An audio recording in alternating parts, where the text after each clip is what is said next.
ગુજરાતની અંદર જ્યારથી વિસાવદરની પેટા ચૂંટણી આમ આદમી પાર્ટીએ જીતી છે એ પછી ગોપાલ ઇટાલિયા સૌરાષ્ટ્રની અંદર પોતાની પકડ વધારે મજબૂત કઈ રીતે બને તે માટે મહેનત કરી રહ્યા છે। પહેલા તો જુનાગઢની અંદર ગયા, જુનાગઢની જે બેંક છે તેમના કૌભાંડ છતાં કર્યા, એ પછી જે ડેરી છે એમના પણ પ્રશ્ન ઉજાગર કર્યા અને હવે ધીમે ધીમે સૌરાષ્ટ્ર પંથકમાં પોતાનો પગ પેસારો આમ આદમી પાર્ટી કરી રહી હોય તેવું લાગી રહ્યું છે। અને હવે જે ગોપાલ ઇટાલિયા છે તે પહોંચવાના છે માણાવદર।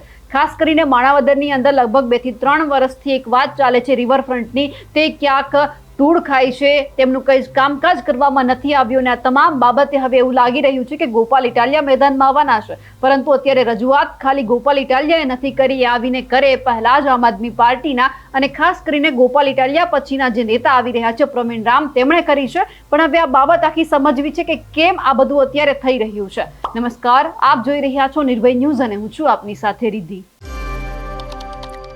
જ્યારથી વિસાવદરની બેઠક ગોપાલ ઇટાલિયાએ અને ખાસ કરીને આમ આદમી પાર્ટીએ જીતી છે પછી ધીમે ધીમે સૌરાષ્ટ્રની અંદર કઈ રીતે પોતાની પકડ છે તે વધારે મજબૂત કરવી તે માટે આમ આદમી પાર્ટી મહેનત કરી રહી છે અને હવે ક્યાંક છે જે પોતાનો વિસ્તાર વધારવા માટે હવે ધીમે ધીમે ગોપાલ ઇટાલિયા છે તે થોડા દૂર પણ નીકળી રહ્યા છે, એટલે કે તેઓ હવે ક્યાંક માણાવદર પહોંચવાના છે।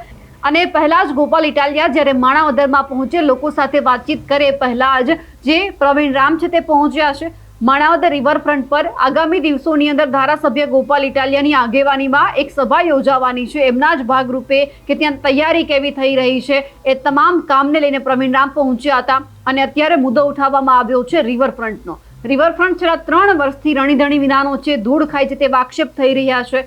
માણાવદર રિવરફ્રન્ટમાં અંદાજિત લગભગ 22 થી 23 કરોડના ખર્ચે જ્યારે નિર્માણ કરવામાં આવ્યો એ પછી નગરપાલિકા કે પછી સરકારનો કોઈ પણ વિભાગ સાંભળવા તૈયાર નથી તેવા પણ આક્ષેપ થઈ રહ્યા છે। અને એક સવાલ પણ થઈ રહ્યો છે કે આગામી દિવસોમાં રિવરફ્રન્ટ પર આમ આદમી પાર્ટીના ધારાસભ્ય ગોપાલ ઇટાલિયાની આગેવાનીમાં એક સભા યોજવામાં આવશે અને લોકો સાથે વાતચીત કરવામાં આવશે। એટલે હવે જ્યારે આ મુદ્દો હવે ગોપાલ ઇટાલિયા ઉઠાવવાના છે, લોકો સાથે માણાવદરના લોકો સાથે વાતચીત કરવાના છે, એટલે હવે ધીમે ધીમે આ બધું જોઈ અને એવું લાગે છે કે ગોપાલ ઇટાલિયા છે તે પોતાનું જે વર્ચસ્વ છે થોડું વધારવા માંગે છે, આમ આદમી પાર્ટીનું વર્ચસ્વ વધારવા માંગે છે। પણ એ પહેલા જ જ્યારે પ્રવીણ રામ આ જગ્યા ઉપર પહોંચ્યા હતા અને રિવરફ્રન્ટનો જ્યારે મુદ્દો ઉઠાવ્યો છે ત્યારે તેઓ શું કહી રહ્યા છે તે સાંભળીએ। આજ રોજ માણાવદર રિવરફ્રન્ટ ખાતે અમે સ્થળ ઉપર નિરીક્ષણ કરવા આવ્યા છે, કારણ કે ટૂંક સમયની અંદર માનનીય ગોપાલભાઈ ઇટાલિયાની આગેવાનીની અંદર અહીંયા એક સભાનું આયોજન કરવા જઈ રહ્યા છે। સભાની અંદર અહીંયા માણાવદર અને આસપાસના લોકોને અમે એકત્રિત કરવાના છે અને લોકોને બોલાવી અને એમની પાસેથી અભિપ્રાય લેવાના છે કે આ છેલ્લા 3 વર્ષથી રિવરફ્રન્ટ બન્યો છે, 22-23 કરોડના ખર્ચે બન્યો છે, આનું કોઈ રણીધણી નથી નગરપાલિકા સંભાળતી, નથી પર્યટન વિભાગ સંભાળતો। નગરપાલિકા પાસે જ્યારે અમારા રાજુભાઈ નાની આગેવાનો ગયા તો એમ કહે છે અમારી પાસે ફંડ નથી। તમારી પાસે ફંડ નથી તો 23 કરોડનો ખર્ચો શું કામ કર્યો? આ સરકારને સીધો સવાલ છે। અને 3 વર્ષથી અહીંયા જે ભયંકર પરિસ્થિતિનું નિર્માણ થયું છે, ગંદકી છે, લાદીઓ ઉખડી રહી છે, સરકારી પ્રોપર્ટી જે છે એ નુકસાની થઈ રહી છે, ત્યારે આવનારા ટૂંક સમયની અંદર ગોપાલભાઈ ઇટાલિયાની આગેવાનીમાં અહીંયા એક સભાનું આયોજન થશે। સભાની અંદર લોકો આવશે, લોકોને પૂછી એની સાથે ચર્ચા કરીશું, વાર્તાલાપ કરીશું અને ત્યારબાદ આ એકેયમાં જો સંભાળવાની તાકાત કે ઓકાત ન હોય તો ગોપાલભાઈ ઇટાલિયા અને અમે તમામ લોકો સાથે મળી અને આખો આ રિવરફ્રન્ટ સંભાળવા માટેની આખી અમે તજવીજ હાથ ધરી છે અને એની તૈયારીના ભાગરૂપે આજે અમે અહીંયા સ્થળ ઉપર મુલાકાત લેવા આવ્યા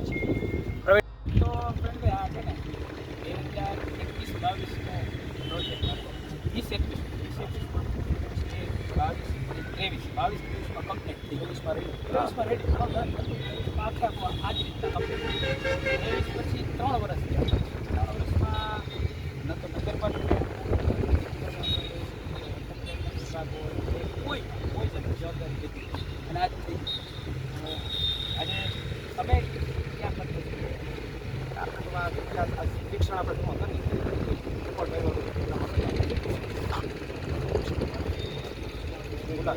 પહેલાં તો એનો અભિપ્રાય 3 વર્ષથી આપણે લોકોનો અભિપ્રાય લઈ નગરપાલિકાને ન સંભાળવું, વિભાગને ન સંભાળવું, આપણે શું સંભાળીએ? સરકારને જો એ ન હોય સંભાળવાની કેટલા કરોડનું 23 કરોડનો અત્યારે મેન્ટેન નથી એટલે લાદીઓ ઉપડી ગઈ છે।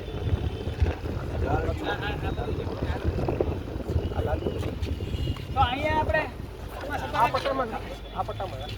પટ્ટામાં રાખીએ અને આ પાર્કિંગ અહીંયા થઈ જાય। આ પટ્ટામાં હવે જે રીતે પ્રવીણરામ સ્થળ ઉપર પહોંચ્યા હતા અને કહી દેવામાં આવ્યું છે કે હવે થોડા દિવસોની અંદર અહીંયા ગોપાલ ઇટાલિયા પણ આવવાના છે, માણાવદરના લોકો સાથે પણ વાતચીત કરવાના છે, માણાવદરના લોકોના પ્રશ્ન પણ ક્યાંક ઉઠાવવાના છે. પણ ગોપાલ ઇટાલિયાને પણ કહેવાનું કે વિસાવદરની અંદર પણ ઘણા બધા કામ છે, એટલે સૌથી પહેલા તમારો જે વિસ્તાર આવે છે એ વિસ્તારમાં તમે ધ્યાન આપો, આજુબાજુના વિસ્તાર ઉપર પછી આપજો, કારણ કે સૌથી પહેલા લોકોએ તમને ચૂંટીને વિસાવદર માટે મોકલ્યા છે, એટલે કામ સૌથી પહેલા તમારે ત્યાંના કરવા છે, પછી તમે આજુબાજુનો જે તમારો વ્યાપ વધારવા માંગો છો એમના ઉપર ધ્યાન આપજો. પણ અત્યારે જે રીતે ક્યાંક સંકેત દેખાઈ રહ્યા છે, કારણ કે જે રીતે આક્ષેપ થયા હતા જે સાવજ ડેરી છે તેમને લઈને, જે દિનેશ ખટારિયા જેમના ચેરમેન છે એ પણ મેદાનમાં આવ્યા હતા, એ પણ ક્યાંક માણાવદરના છે, એટલે આ બધું જ અત્યારે ભેગું થઈ રહ્યું છે. પણ હવે એ તો નથી ખબર કે આવનાર સમયમાં શું થવાનું છે, પણ અત્યારે શરૂઆત તો કરી દીધી છે ગોપાલ ઇટાલિયાએ, અને ખાસ કરીને આમ આદમી પાર્ટીએ પોતાનો જે પગપેસારો છે સૌરાષ્ટ્રમાં વધારવાનો. અમારા અહેવાલને લઈને આપનું શું માનવું છે કમેન્ટ કરીને ચોક્કસથી જણાવજો. સાથે જ અમારી નિર્ભય ન્યૂઝ ચેનલને લાઇક, શેર અને સબસ્ક્રાઇબ કરવાનું ભૂલશો નહીં. નમસ્કાર.